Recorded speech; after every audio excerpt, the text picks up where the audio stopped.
питириасис версикулор или тинея версикулор, едно доста често срещано заболяване, доста неприятно. Причинителят до голяма степен на питириасис версикулор и на себорейния дерматит е един и същи. Това е маласезия фурфур отново.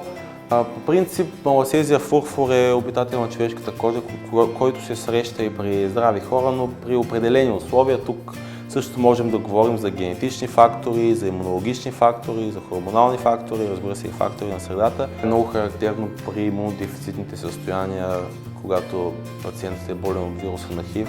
Доста често страда от себореен дерматит или от разноцветен лишей.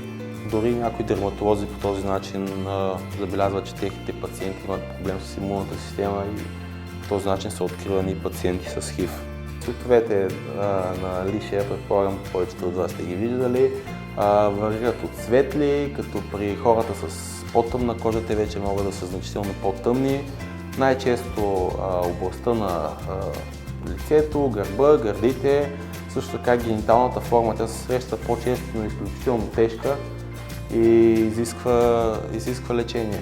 Всеки ден през първите 2 седмици пациентът трябва да се измива с Medicaid Versi, като през следващите 2 седмици вече може да се ползва веднъж седмично, когато очимят симптомите. Разбира се, отново тук трябва да се разпени и да се остави да подейства от 3 до 5 минути, за да се постигне максимален ефект от лечението. Лекарите са доста впечатлени от нашите продукти, защото от една страна те вярват в качеството на нашите продукти, от друга страна, когато говорим за разноцветен лишей, няма друг продукт на пазара, който може да не измести. Те търсят лечение и са много заинтересовани от нашите продукти.